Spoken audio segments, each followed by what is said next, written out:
Most rappers blow up and act like the fame will never go away. But just because he builds an audience doesn't mean he'll stick around forever.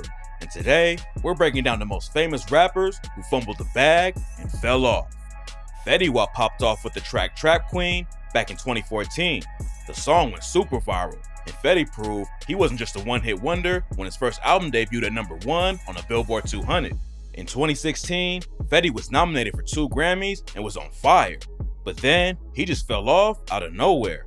He dropped a few singles and mixtape projects over the next few years, but nothing that really picked up any momentum. He got into some legal issues that slowed him down too, and by the time he dropped his second album last year, the industry had pretty much forgotten about him.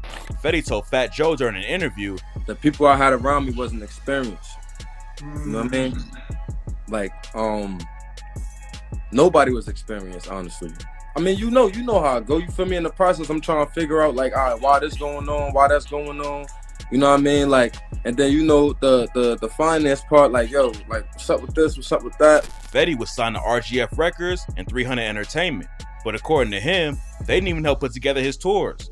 Becoming one of the hottest new rappers in the game overnight can be amazing, but all the stress got to Fetty, and he said, in a sense, I kind of got, like, depressed in a sense. You feel me? Like, if I'm the front man, why nobody backing me? Fetty's situation only got worse last year after he got hit with a Fed case for moving weight. He pleaded guilty to the charges back in August, and now he's facing a minimum 5-year sentence. Hopefully, the judge goes easy on Fetty and he can get back to the grind. But it's not a good sign for his career if he's having to push weight because his music isn't bringing in money like it used to. Back in 2018, 6ix9ine was one of the hottest artists in the game. He was making headlines almost every day for trolling other rappers, and his music was racking up crazy amounts of views.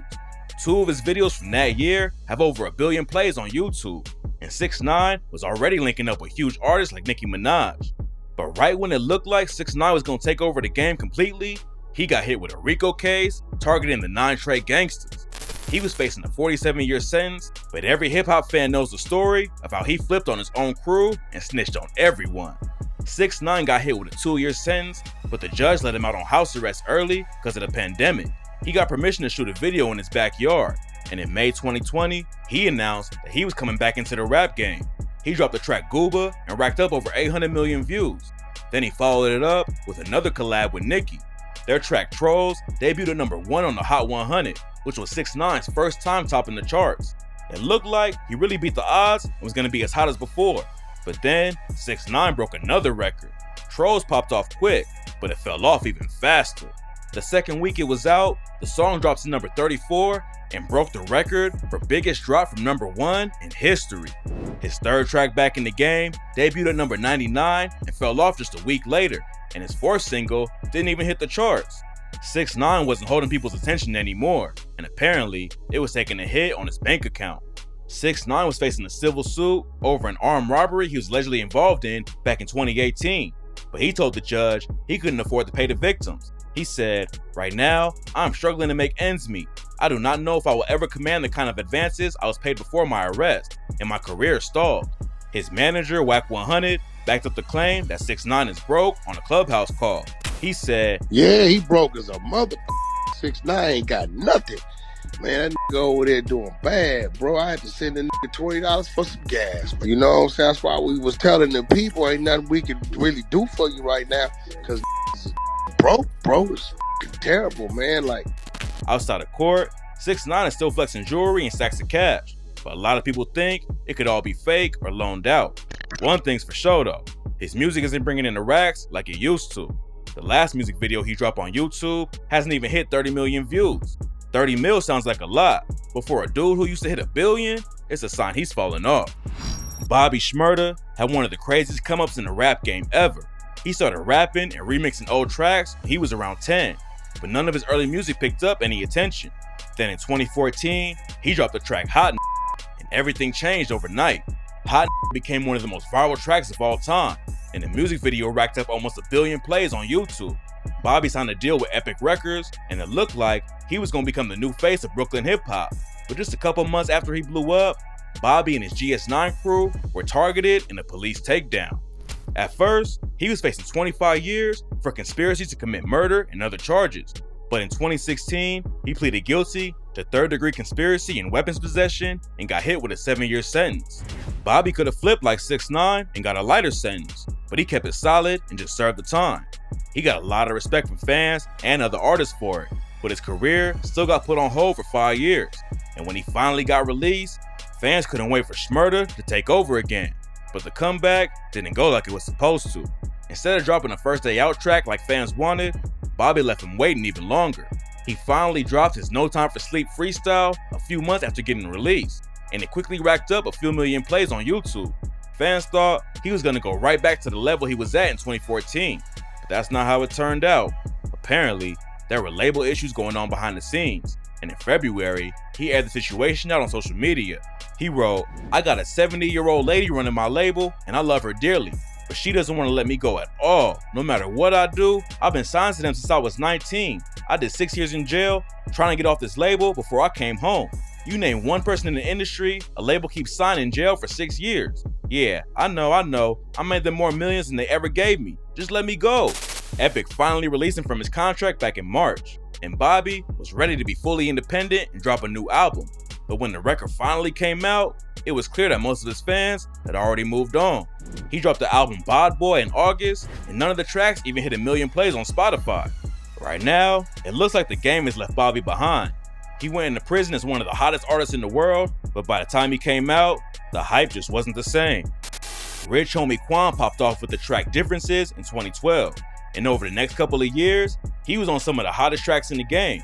His song Lifestyle with Young Thug was a massive hit, and Quan hopped on YG's track My N***, and racked up over 250 million plays on Spotify alone. Quan was going crazy viral for a few years, but then he killed his own momentum and refused to drop any music at all in 2016. He was in a bad label deal and wasn't stacking his racks up like he should have been, but deciding to quit while he was at the top turned out to be a huge mistake. When Quan came back in 2017, the game had already moved on. He dropped some more projects and singles, but nothing popped off like his earlier music. Back in March, he announced that he was launching a new label and signing a new management deal with Stronger Together. It seemed like he was making all the right moves to get his career back on track, but only 4 tracks on his latest project hit over 100K streams, and none of them broke 1 million. Back in July, a video showed Quan rocking a set to a big crowd in Atlanta, so obviously he still has some love in his hometown, but outside the city, it looks like Quan is falling off the radar. In 2014, it was almost impossible to go anywhere without hearing an Iggy Azalea track. She popped off with the track Work and then took everything to the next level when Fancy dropped. It hit #1 on the Billboard Hot 100, and on the same day, her collab with Ariana Grande, Problem, hit #2. Iggy became the second person in history to have songs at #1 and #2 at the same time. Almost overnight, she had gone from nothing to becoming a certified superstar. Everything she dropped was racking up millions of views, and Iggy had reached the top of the game in record time. But as soon as the success hit, it started to fall apart. Iggy announced an arena tour, but then she pushed it back and eventually canceled it. She told her fans in 2015 that her second album was coming soon, but then she fumbled the bag again and waited 4 years to follow up her debut. Then in 2021, Iggy announced that she was taking a break after she got dragged online for blackfishing. When she dropped the music video for I Am the Strip Club, people all over social media accused her of trying to look black. Iggy said it was all ridiculous and baseless, but then 2 weeks later, she decided to quit music. It didn't seem like the rap game paid any attention to the retirement news, but back in August, Iggy announced that she's coming back. She tweeted, "A year ago, I was willing to walk away from music because I was tired of the negative energy it attracted.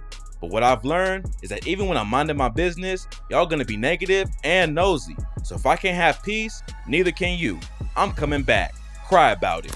If Iggy starts dropping hits again, she might be able to make a comeback. But her last album didn't even chart, and it looks like most of her fans have moved on to other artists. If she had stayed consistent and kept dropping music while she was popping off, then her career might be even bigger today than it was back then. But instead, she fumbled the bag and fell off completely. B.o.b could have been one of the biggest artists of his generation. He popped off in the late 2000s, and in the early 2010s, he put out some of the most popular songs in the world. He had tracks like Nothing on You with Bruno Mars and Airplanes with Hayley Williams, and it seemed like everyone in the industry wanted to work with him. But the good times didn't last for B.o.b. Within a couple of years, he went from collabing with the biggest artists in the world to sending diss tracks to scientists. Instead of just riding the wave and having a successful career, B.o.B took a hard turn into conspiracy theories and ended up pushing his fans away. In 2016, Neil deGrasse Tyson checked B.o.B on Twitter for spreading lies about the earth being flat. Unfortunately, a lot of celebs get wrapped up in wild conspiracy theories, but nobody was expecting what B.o.B did next. He dropped a diss track at Tyson called Flatline and took the craziness to a new level. On Flatline, B.o.B talks about the earth being flat, but then he kicks it up a notch by rapping about lizard people, cults, and how the Holocaust isn't real. After fans realized B.o.B had fallen off the deep end, most of them moved on. Plus, the music wasn't hitting like it used to, so it was easy for the industry to forget about him. B.o.B is still dropping independent albums, but a lot of his tracks aren't even hitting 100K streams. He still has a few fans out there, but it looks like most of them are wearing tinfoil hats instead of headphones.